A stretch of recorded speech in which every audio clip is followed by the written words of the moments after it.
Bonjour mes frères, mes sœurs en Christ. Que Dieu vous bénisse. Nous sommes le 13 janvier 2023. Je reviens vers vous pour encore présenter une révélation que j'avais déjà donnée il y a des années. Mais j'ai compris que tout le monde ne comprend pas la révélation. Donc pour cela, je dois revenir vers vous et essayer encore d'expliquer cela. Je vais essayer d'être le plus court possible. Il y aura encore d'autres révélations que je vais vous donner et je vous demande de vous abonner massivement à la chaîne La Voix du dernier réveil, parce que vous allez recevoir beaucoup de bénédictions par nos révélations. Donc je reviens sur la carte de l'Afrique. Et je vous ai toujours démontré que l'Afrique, en réalité, représente la tête d'un être humain.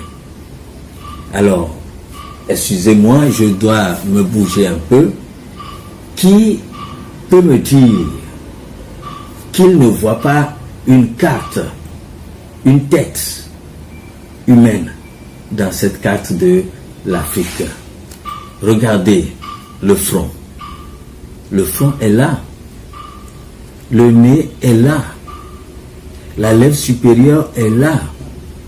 La lèvre inférieure est là. Le menton est là. Même Dieu a délimité l'œil. Même l'œil, Dieu l'a délimité avec le lac Victoria. Sans aller trop en profondeur, je vais juste donner les grandes lignes qui prouvent que la Bible d'abord est vraie, qui prouvent que Dieu existe. Et ne soyez pas surpris qu'il y ait le Togo ici. Le Togo, je l'ai dit, que c'est à la place de l'oreille. D'où je dis to même, to qui veut dire enlever, l'une de nos langues vernaculaires. To, ça veut dire oreille.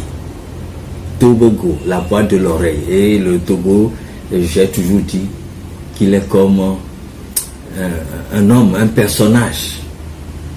D'où sentinelle, que dis-tu de la nuit? Le Togo est comme une sentinelle, un prophète qui doit entendre la voix de Dieu l'annoncer au monde. Maintenant, nous allons commencer. Quand j'explique que le Togo représente l'oreille, j'ai toujours dit que l'Afrique même représente la tête, n'est-ce pas? L'Afrique représente la tête. Et la première démonstration qui prouve que la Bible est vraie, la Bible a dit que le serpent a séduit Adam et Ève. Et la mer rouge, vous voyez, vous ne voyez pas comme un serpent qui a ouvert la gueule. Moi, je lui ai fait un œil ici. Vous ne voyez-vous pas qu'il y a comme la queue de ce serpent? Non, moi, quand je vois la mer rouge, c'est clairement un serpent. Donc, cette mer rouge représente le serpent qui a séduit Adam et Ève. Donc, il est rentré dans la pensée. Ici, représente un peu la pensée, le cerveau. C'est là où vous trouvez l'Égypte.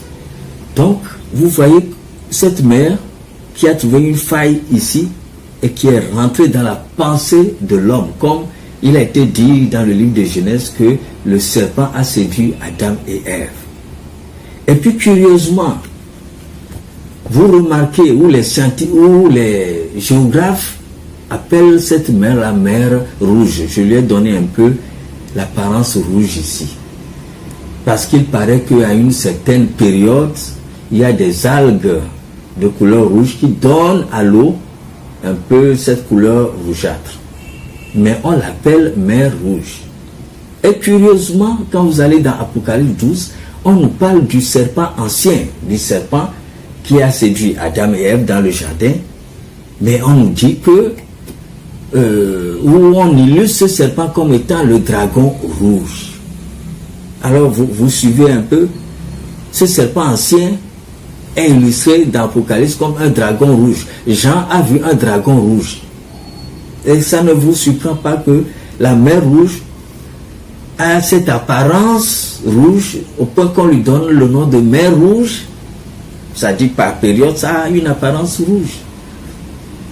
Mais Dieu est en train seulement de dire exactement ce serpent ancien qui a séduit Adam et Ève dans le jardin, c'est lui qui représente la mer Rouge. Il a fallu que Dieu explique cela à son serviteur, qui est ma modeste personne. Et Dieu m'a donné aussi les dons de dessiner, afin que l'inspiration qu'il me donne, je puisse la représenter. Donc, mes amis, la Bible est vraie. Ce livre qui dit dans Genèse que le serpent séduit Adam et Ève, Dieu démontre cela par ce serpent qu'on voit clairement rentrer dans la pensée de la tête africaine qui représente aussi le premier ancêtre Adam et Ève. Maintenant, je vais évoluer au niveau de Madagascar parce que j'ai compris que l'explication que j'avais donnée concernant Madagascar, les gens n'ont pas compris. Et j'ai dit que pour comprendre Madagascar, il faut renverser la carte. Donc ça, c'est Madagascar que tout le monde connaît. C'est Madagascar que tout le monde connaît. Donc, vous voyez que l'Afrique est comme une tête, je reprends cette carte, comme une tête qui regarde Madagascar qui est là. Vous voyez, la tête avec l'œil là est inclinée, regardant Madagascar qui est là. Donc je dis que Madagascar en réalité, qui est là, hein, sur toutes les cartes, c'est ça qui est Madagascar. Il faut renverser Madagascar. Et quand vous renversez Madagascar, en réalité, c'est le sexe d'un homme. Mais avec ce dessin, les gens ne comprenaient pas. Sur mes premières vidéos sur YouTube, où j'ai commenté la carte de l'Afrique avec Madagascar, tout cela, il me semble que les gens ne comprenaient pas. Alors, j'ai été obligé de reprendre le dessin. Hein, j'ai repris le dessin pour vous, pour que vous puissiez comprendre. Hein? Donc, vous voyez qu'il s'agit de la verge de l'homme, du sexe masculin. Et quand vous prenez le sexe, là, c'est les fesses de l'homme. Qu'est-ce qui s'est passé? On a dit que Cham est le père de l'Afrique. Donc, nous supposons que l'Afrique qui est là, la tête qui est là représente la tête de Cham aussi. Ça illustre ce qui s'est passé dans le jardin d'Éden avec Adam et Ève, mais c'est aussi la tête de Cham, puisqu'on nous a dit que c'est les descendants de Cham qui ont peuplé l'Afrique, par exemple Cush, Mitzrayim, Sédan, etc. Maintenant, qu'est-ce que Cham a fait dans la Bible? On dit que Cham a vu la nudité de son père Noé. Et voilà Madagascar renversé, en réalité qui donne le sexe de l'homme. Je lui ai fait les fesses à Noé pour que vous compreniez. Ça, c'est la verge. Et quand vous prenez la verge de l'homme, je vais prendre cette image qui est plus grande. Hein. Ça, c'est Madagascar. J'espère que les Malgaches ne vont pas dire que j'ai rajouté quelque chose. Donc, quand vous voyez Madagascar, il y a comme un rebond d'abord ici. Ça se présente comme ça. Et il y a un rebond comme le rebond est ici. Mais après, il y a comme un anneau. C'est aussi clairement visible sur la carte de Madagascar, comme un anneau. Vous voyez ce qui est ici là. C'est ça qui représente l'anneau. Donc, en bas ici, c'est la carte de Madagascar. Hein, je n'ai rien ajouté. Hein. En bas ici, c'est un peu l'enveloppe des testicules. Mais ne me demandez pas pourquoi ce n'est pas tracé comme ceci, comme cela. Dieu ne peut pas tout représenter hein, comme on voit ça dans le corps humain. Donc Dieu a juste donné des images. Des images. Et quand vous observez bien Madagascar, c'est la verge de l'homme et même ce qui constitue la bourse des testicules aussi est descendu. Donc c'est ça que j'ai repris ici pour que vous voyez clairement, voyez bien la carte. Et vous voyez la verge. Il n'y a pas de tabou, hein. Même les enfants, les garçons de 4 ans connaissent leurs organes. Donc ça c'est un peu les fesses, les jambes, parce que j'ai vu qu'avec le premier dessin, les gens ne comprenaient pas. Donc voilà encore dans la carte de l'Afrique, Cham, dont on nous a dit que c'est le père, ces enfants qui ont peuplé l'Afrique, qui voit la nudité de son père, Noé, comme c'est dit dans la Bible que Noé a cultivé la vigne, il en était ivre, et son fils Cham a vu sa nudité. Et nous sommes tous d'accord que Cham n'a pas été maudit, mais plutôt le petit-fils de Noé. Noé n'a pas maudit son fils Cham, mais son petit-fils, qui est Canaan. Je vais maintenant aller rapidement pour que le temps ne soit pas trop long. Et j'ai expliqué l'Amérique du Sud, l'Amérique latine, que ça représente un éléphant. Je crois que vous voyez le dessin. Je n'ai rien ajouté. Je n'ai ajouté que le contour pour vous démontrer que réellement il s'agit d'un éléphant que Dieu a illustré avec l'Amérique du Sud. Je crois que c'est l'Amérique latine. Une manière d'illustrer les animaux des champs, parce que Dieu a créé les animaux des champs, lion, panthère, etc. Et l'éléphant est leur capitaine en quelque sorte, que Dieu a illustré ici. Maintenant, l'Amérique du Nord, allons plutôt au niveau de l'Amérique du Nord. Et là, je l'ai illustré comme un oiseau. Et ce n'est pas étonnant, parfois même eux-mêmes, ils utilisent l'aigle comme symbole. Donc, je l'ai illustré comme un oiseau avec son bec. Bon, je peux redessiner cet oiseau-là aussi en plutôt mettant son bec ici, mais ceci me semble plus propre.